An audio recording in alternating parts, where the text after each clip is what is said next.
Bon, bah j'y vais, ça fonctionne.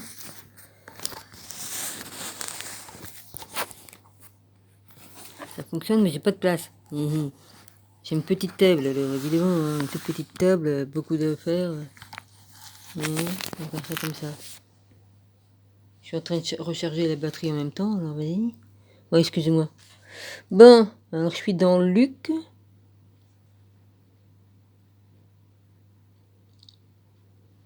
Alors, je vais commencer par ça. Luc 20.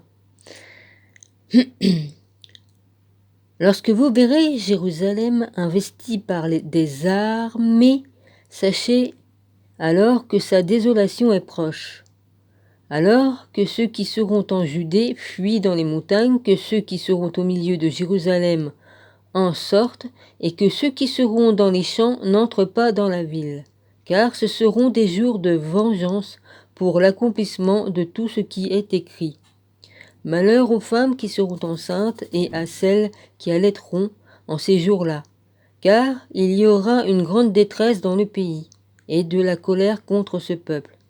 Ils tomberont sous le tranchant de l'épée, ils seront emmenés captifs parmi toutes les nations et Jérusalem sera foulée aux pieds par les nations jusqu'à ce que les temps des nations soient accomplis.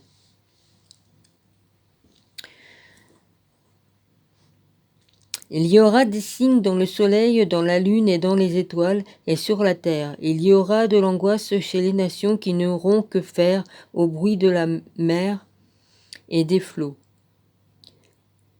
Les hommes rendant l'âme de terreur dans l'attente de ce qui surviendra pour la terre, car les puissances des cieux seront ébranlées. Alors on verra le Fils de l'homme venant sur une nuée avec puissance et une grande gloire. Quand ces choses commenceront à arriver, redressez-vous et levez vos têtes, parce que votre délivrance approche. Et il leur dit une comparaison. Voyez le figuier et tous les arbres, dès qu'ils ont poussé, vous savez de vous-même, en regardant que déjà l'été est proche. De même, quand vous verrez ces choses arriver, sachez que le royaume de Dieu est proche. Je vous le dis en vérité, cette génération ne passera point, que tout cela n'arrive. Le ciel et la terre passeront, mais mes paroles ne passeront point.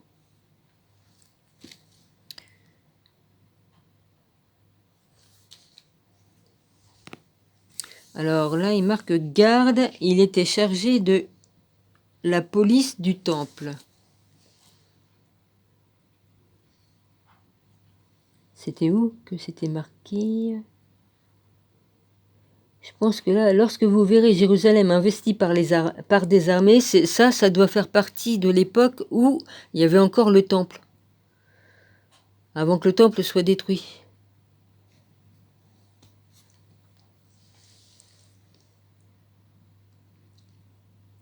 Et puis là, il y aura des signes dans le soleil, dans la lune, ça c'est pour notre époque, à nous, actuellement.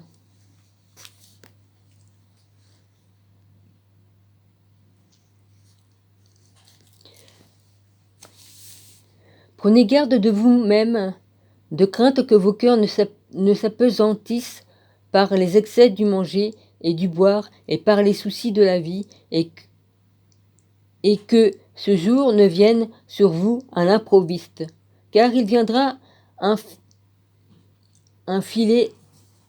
Je vois pas bien avec la lampe, ça me fait une double ombre. Ouais, enfin bref.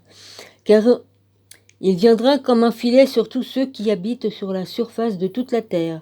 Veillez donc et priez en tout temps, afin que vous ayez la force d'échapper à toutes ces choses qui arriveront et de paraître debout devant le Fils de l'homme. Pendant le jour, Jésus enseignait dans le temple, et il allait passer la nuit à la montagne appelée montagne des Oliviers, et tout le peuple dès le matin se rendait vers lui dans le temple pour l'écouter. Histoire de la Passion, 22-23, Judas décide de trahir Jésus, Matthieu 26, 1, 16, Marc 14, 1, 11.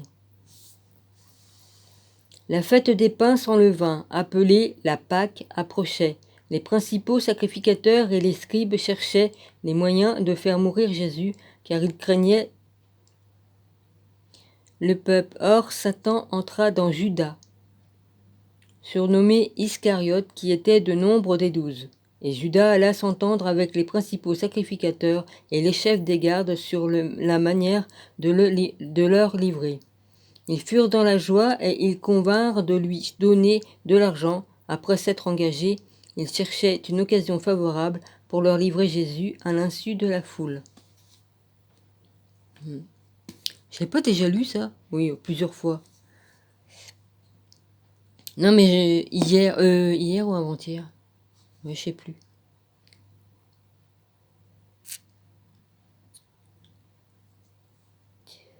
Le jour des pains sans levain où l'on devait immoler la Pâque arriva et Jésus envoya Pierre et Jean en disant « Allez nous préparer la Pâque afin que nous la mangions. » Ils lui dirent « Où veux-tu que nous la préparions ?» Il leur répondit « Voici, quand vous serez entrés dans la ville, vous rencontrerez un homme portant une cruche d'eau. Suivez-le dans la maison où il entrera, et vous direz au maître de la maison, le maître te dit où est le lieu où je mangerai la Pâque avec mes disciples, et il vous montrera une grande chambre haute meublée. C'est là que vous préparerez la Pâque. » Ils partirent et trouvèrent les choses comme il leur avait dit. Et ils préparèrent la Pâque. L'heure étant venue, il se mit à table, et les apôtres avec lui. Il leur dit, « J'ai désiré vivement manger cette Pâque avec vous, avant de souffrir, car, je vous le dis, je ne la mangerai plus, jusqu'à ce qu'elle soit accomplie dans le royaume de Dieu. » Et ayant pris une coupe, il rendit grâce. Il dit, « Prenez cette coupe et distribuez-la entre vous, car je vous le dis, je ne boirai plus désormais du fruit de la vigne jusqu'à ce que le royaume de Dieu soit venu. » Institution de la scène. Ensuite il prit du pain et, après avoir rendu grâce, il le rompit et le leur donna, en disant « Ceci est mon corps qui est donné pour vous. Faites ceci en mémoire de moi. » Il prit de même la coupe après le souper et la leur donna, en disant « Cette coupe est la nouvelle alliance en mon sang, qui est répandue pour vous. Cependant, voici la main de celui qui me livre est avec moi à cette table. Le Fils de l'homme s'en va selon ce qui est déterminé. Mais malheur à l'homme par qui il est livré. » Et ils commencèrent à se demander les uns aux autres qui était celui d'entre eux qui ferait cela. Qui est le plus grand? Matthieu 20, 20, 28, Jean 13, 2-17, Matthieu 18, 1, 4, Marc 10, 35, 41. L'autre jour, j'ai dit pays, ça veut dire pierre. Ça m'est revenu tout à l'heure. Bon.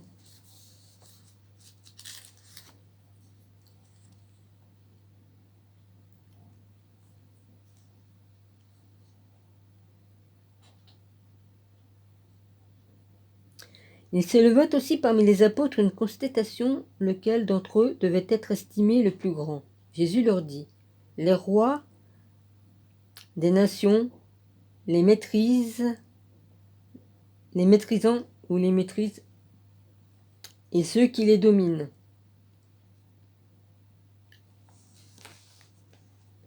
sont appelés bienfaiteurs. Qu'il n'en soit pas de même pour vous, mais que le plus grand parmi vous soit comme le plus petit, et celui qui gouverne comme celui qui sert, car quel est le plus grand, celui qui est à table, ou celui qui sert? N'est-ce pas celui qui est à table? Et moi, cependant, je suis au milieu de vous comme celui qui sert. Vous êtes ceux qui avez persévéré avec moi dans mes épreuves. C'est pourquoi je dispose du royaume en votre faveur, comme mon Père en a disposé en ma faveur, afin que vous mangiez et buviez à ma table dans mon royaume, et que vous soyez assis sur des trônes pour juger les 12 tribus d'Israël. Jésus avertit Pierre de son reniement. Le Seigneur dit à Simon, « Simon, Satan vous a réclamé pour vous cribler comme le froment. Mais j'ai prié pour toi afin que ta foi ne défaille point. Et toi, quand tu seras revenu, affermis tes frères. »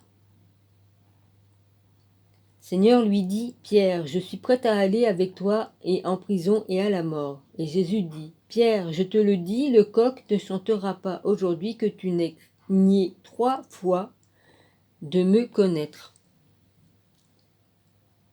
Il leur dit encore, comme je vous ai envoyé sans bourse, sans sac et sans souliers, avez-vous manqué de quelque chose? Ils répondirent, de rien. Et il leur dit, maintenant, au contraire, que celui qui a une bourse la prenne, que celui qui a un sac le prenne également, et que celui qui n'a point d'épée vende son vêtement et achète une épée. Car je vous le dis, il faut que cette parole qui est écrite s'accomplisse en moi. Il a été mis au nombre de malfaiteurs et de ce qui me concerne est sur le point d'arriver, et de dire, Seigneur, voici 2 épées. Et il leur dit, cela suffit. Agonie de Jésus dans le jardin de Gethsémani. Après être sorti, il alla selon sa coutume à la montagne des Oliviers. Ses disciples suivirent.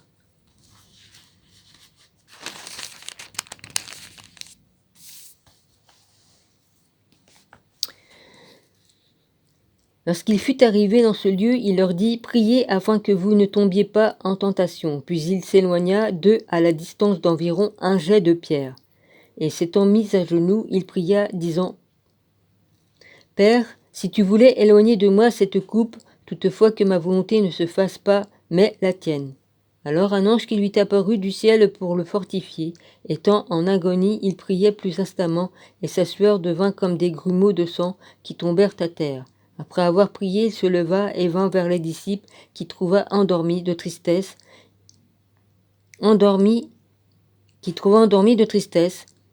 Ouais, c'est ça. Non, je croyais qu'il y avait une virgule après endormi. Et il leur dit, pourquoi dormez-vous? Levez-vous et priez afin que vous ne tombiez pas en tentation. Trahison de Judas. Comme il parlait encore, voici une foule arriva, et celui qui s'apprêtait, Judas, l'un des 12, marchait devant elle. Hein? J'ai sauté une ligne ou quoi? Attends. Comme il parlait encore, voici une foule. Ah oui, elle, c'est la foule. Je me dis, Judas, elle, non, ça le fait pas. Je recommence. Comme il parlait encore, voici une foule arriva, et celui qui s'appelait Judas, l'un des 12, marchait devant elle. Pourtant, elle, c'est... Oui, c'est une foule, oui. Il s'approcha de Jésus pour lui donner un baiser. Et Jésus lui dit, Judas, c'est par un baiser que tu livres le Fils de l'homme. Ceux qui étaient avec Jésus, voyant ce qu'il allait arriver, dirent, Seigneur, frapperons-nous de l'épée? Et l'un d'eux frappa le serviteur du souverain sacrificateur et lui emporta l'oreille droite. Mais Jésus, prenant la parole, dit, laissez arrêter, et ayant touché l'oreille de cet homme, il le guérit. Jésus dit ensuite aux principautés sacrificateurs, aux chefs des gardes de temple et aux anciens qui étaient venus contre lui, vous êtes venus comme après un brigand avec des épées et des bâtons. J'étais tous les jours avec vous dans le temple et vous n'avez pas mis la main sur moi. Mais c'est ici votre heure et la puissance des ténèbres.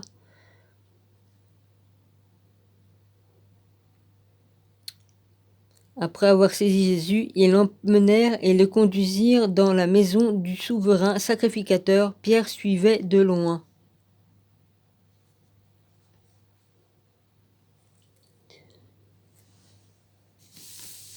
Ils allumèrent du feu au milieu de la cour et ils s'assirent. Pierre s'assit parmi eux. Une servante qui le vit assis devant le feu fixa sur lui les regards et dit, « Cet homme était aussi avec lui. » Mais il le nia, disant, « Femme, je ne le connais pas. » Peu après, un autre l'ayant vu dit, « Tu es aussi de ces gens-là. » Et Pierre dit, « Homme, je n'en suis pas. » Environ 1 heure plus tard, un autre insistait, disant, « Certainement cet homme était aussi avec lui, car il est galiléen. » Pierre répondit, « Homme, je ne sais ce que tu dis. » Au même instant, comme il parlait encore, le coq chanta.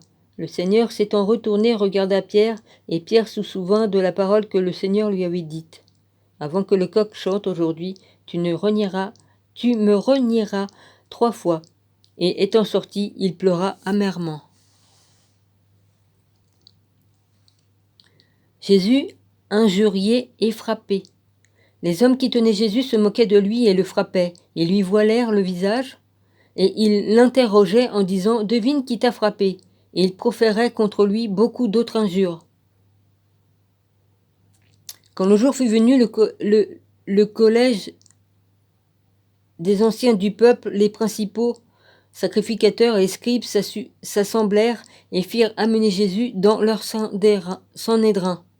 Ils dirent « Si tu es le Christ, dis-le nous. » Jésus leur répondit « Si je vous le dis, vous ne le croirez pas. Et si je vous interroge, vous ne répondrez pas. Désormais, le Fils de l'homme sera assis à la droite de la puissance de Dieu. » Tous dirent « Tu es donc le Fils de Dieu ?» Et il leur répondit « Vous le dites. Je le suis. » Alors ils dirent « Qu'avons-nous encore besoin de témoignages ? Nous l'avons entendu nous-mêmes de sa bouche. » Jésus devant Pilate. Ils se levèrent tous et ils conduisirent Jésus devant Pilate. Ils se mirent à l'accuser, disant « Nous avons trouvé cet homme excitant notre nation à la révolte, empêchant de payer le tribut à César et se disant lui-même Christ roi. » Pilate l'interrogea en ces termes « Es-tu le roi des Juifs ?» Jésus lui répondit « Tu le dis. » Pilate dit aux principaux sacrificateurs et à la foule « Je ne trouve rien de coupable en cet homme. » Mais ils insistèrent et dirent « Il soulève le peuple en enseignant par toute la Judée depuis la Galilée où il a commencé jusqu'ici. » Pilate envoie Jésus à Hérode. Quand Pilate entendit parler de la Galilée, il demanda si cet homme était galiléen. Et ayant appris qu'il était de la juridiction de Hérode, il le renvoya à Hérode, qui se trouvait aussi à Jérusalem en ces jours-là. Lorsqu'Hérode vit Jésus, il en eut une grande joie, car depuis longtemps il désirait le voir, à cause de ce qu'il avait entendu dire de lui, et il espérait qu'il le verrait faire quelques miracles. Il lui adressa beaucoup de questions, mais Jésus ne lui répondit rien. Les principaux sacrificateurs et les scribes étaient là et l'accusèrent avec violence. Hérode, avec ses gardes, le traita avec mépris, et après s'être moqué de lui et l'avoir revêtu d'un habit éclatant, il le renvoya à Pilate. Ce jour même, Pilate et Hérode devinrent amis d'ennemis qu'ils étaient auparavant. Jésus et Barabbas. Pilate ayant assemblé les principaux sacrificateurs, les magistrats et le peuple leur dit « Vous m'avez amené cet homme comme excitant le peuple à la révolte, et voici je l'ai interrogé devant vous, et je ne l'ai trouvé coupable d'aucune des choses dont vous l'accusez. Hérode non plus, car il nous l'a envoyé, et voici cet homme n'a rien fait qui soit digne de mort. Je le relâcherai donc après l'avoir châtié. » À chaque fête, il était obligé de leur relâcher un prisonnier. Ils s'écrièrent tous ensemble « Fais mourir celui-ci et relâche-nous Barabbas. » Cet homme avait été mis en prison pour une sédition qu'il avait eu lieu dans la ville, et pour un meurtre. Pilate leur parla de nouveau, dans l'intention de relâcher Jésus. Et ils crièrent « Crucifie, crucifie-le » Pilate leur dit pour la troisième fois « Quel mal a-t-il fait ? Je n'ai rien trouvé en lui qui mérite la mort. Je le relâcherai donc après l'avoir châtié. » Mais ils insistèrent à grands cris, demandant qu'il soit crucifié, et leurs cris l'emportèrent. Pilate dit que ce qu'ils demandaient serait fait. Il relâcha celui qui avait été mis en prison pour sédition et pour meurtre et qu'il réclamait, et il livra Jésus à leur volonté.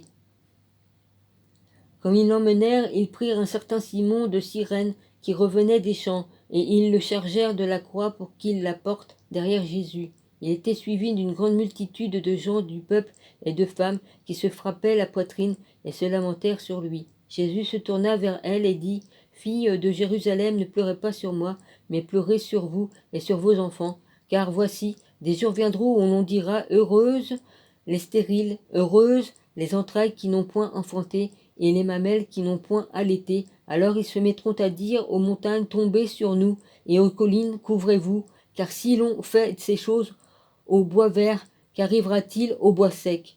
On conduisait en même temps 2 malfaiteurs qui devaient être mis à mort avec Jésus.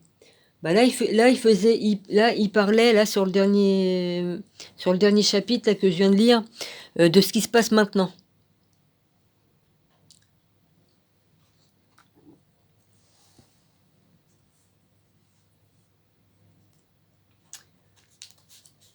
On conduisait en temps 2 malfaiteurs qui devaient être mis à mort avec Jésus.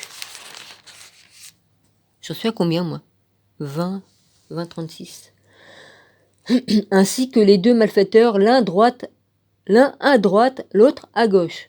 Jésus dit, « Père, pardonne-leur, car ils ne savent pas ce qu'ils font. » Ils se partagèrent ses vêtements en tirant au sort. Le peuple se tenait là et regardait les magistrats se moquer de Jésus, disant, « Il a sauvé les autres, qu'il se sauve lui-même. S'il est le Christ, l'élu de Dieu. » Les soldats aussi se moquaient de lui, s'approchant et lui présentant du vinaigre. Ils disaient, « Si tu es le roi des Juifs, sauve-toi toi-même. » Il y avait au-dessus de lui cette inscription, « Celui-ci est le roi des Juifs. » L'un des malfaiteurs crucifiés l'injuriait, disant, « N'es-tu pas le Christ? Sauve-toi toi-même. Et sauve-nous. » Mais l'autre le reprenait et disait, « Ne crains-tu pas Dieu, toi qui subis la même condamnation? Pour nous, c'est justice, car nous recevons ce qu'on mérite nos crimes. Mais celui-ci n'a rien fait de mal. » Et il dit à Jésus, « Souviens-toi de moi quand tu viendras dans ton règne. » Jésus lui répondit, « Je te le dis en vérité, aujourd'hui tu seras avec moi dans le paradis. » Mort de Jésus. Il était déjà environ 6e heure. Il y eut des ténèbres sur toute la terre jusqu'à la 9e heure. Le soleil s'obscurcit et le voile du temple se déchira par le milieu. Jésus s'écria d'une voix forte, « Père, je remets mon esprit entre tes mains. » Et en disant ces paroles, il expira. Le centenier, voyant ce qu'il était arrivé, glorifia Dieu et dit, « Certainement cet homme était juste. » Et tous ceux qui assistaient en foule à ce spectacle, après avoir vu qui était arrivé, s'en retournèrent se frappant la poitrine. Tous ceux qui connaissaient Jésus et les femmes qui l'avaient accompagné depuis la Galilée se tenaient dans l'éloignement et regardaient ce qui se passait. Jésus enseveli. Il y avait un conseiller nommé Joseph, homme bon et juste, qui n'avait point participé à la décision et aux actes des autres. Il était d'Arimathée, ou on prononce I ou pas, je sais pas, d'Arimathée, ville des Juifs, et il attendait le royaume de Dieu. Cet homme se rendit vers Pilate et demanda le corps de Jésus. Il le descendit de la croix, l'enveloppa d'un linceul et le déposa dans un sépulcre taillé dans le roc où personne n'avait encore été mis. C'était le jour de la préparation et le Shabbat. Je ne saurais jamais le prononcer, moi, vas-y. Shabbat, comme on dit Shabbat Shalom, c'est Shabbat, mais normalement Shabbat c'est S-H-A. Donc c'est Sabbat là. S-A-B-B-A-T. Ouh, il va falloir que j'arrive à me mettre ça dans le crâne correctement parce que là, vas-y. Hein. Bon alors, je continue. Les femmes qui étaient venues de la Galilée avec Jésus accompagnèrent Joseph, virent le sépulcre et la manière dont le corps de Jésus y fut déposé et, s'en étant retournées, elles préparèrent des aromates et des parfums, puis elles se reposèrent le jour du sabbat selon la loi du Shabbat. Dominique. Le premier jour de la semaine, elles se rendirent au sépulcre de grand matin, portant les aromates qu'elles avaient préparés. Elles trouvèrent que la pierre avait été roulée de devant les sépulcres, et étant entrées, elles ne trouvèrent pas le corps du Seigneur Jésus. Comme elles ne savaient que penser de cela, voici 2 hommes leur apparurent en habits resplendissants. Saisies de frayeur, elles baissèrent le visage contre terre, mais ils leur dirent, « Pourquoi cherchez-vous parmi les morts celui qui est vivant? Il n'est point ici, mais il est ressuscité. Souvenez-vous de quelle manière il vous a parlé, lorsqu'il était encore en Galilée, et qu'il disait, « Il faut que le Fils de l'homme soit livré entre les mains des pécheurs, qu'il soit crucifié, et qu'il ressuscite le 3e jour. » Et elles se souvinrent des paroles de Jésus. C'est dans le livre d'Enoch qui parle qu'il est ressuscité au bout de 550 jours. Et là, il marque 3 jours. Si je me rappelle bien, ouais. Je vous le lirai. Je vais retrouver le passage et je vous le lirai. Je l'avais fait sur mon ancienne chaîne. Je le referai ici. De toute façon, je refais tout le travail que j'avais fait. Pour moi, c'est pas un travail, c'est un plaisir. Quand je dis travail, je fais ma mission, quoi. Je fais ce que j'ai à faire. C'est normal. Je suis au service de Jésus. Je le fais. Avec plaisir.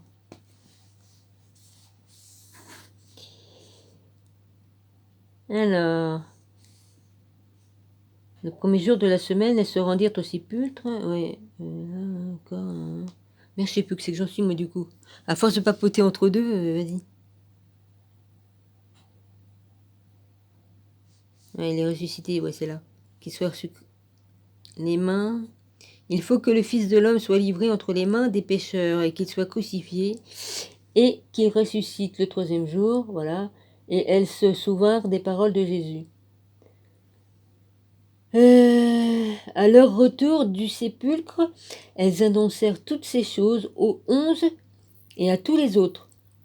Celles qui dirent des choses aux apôtres étaient Marie de Magdala, Marie-Madeleine, Jeanne, Marie, mère de Jacques, et les autres qui étaient avec elle.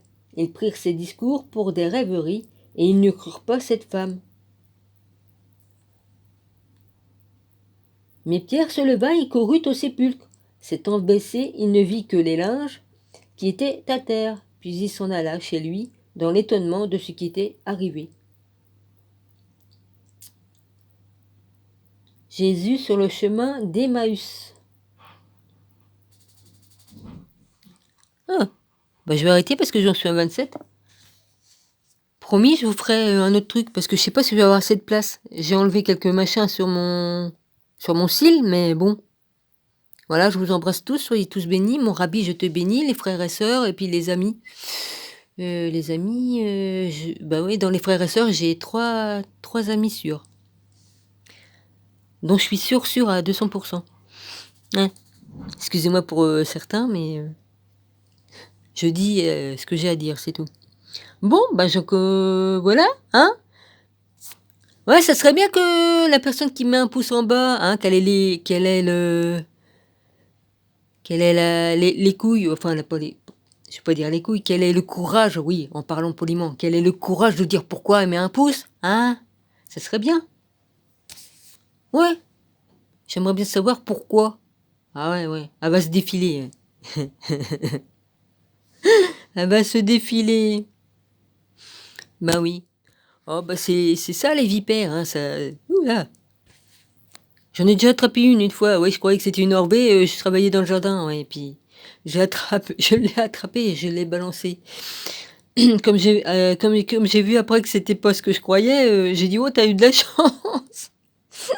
Ouais, ce jour-là aussi j'étais protégée, ouais. Bah oui, comme on y voit mal, eh ben on fait pas attention, hein. Faut regarder la tête de la petite bestiole avant de toucher. Allez, gros bisous.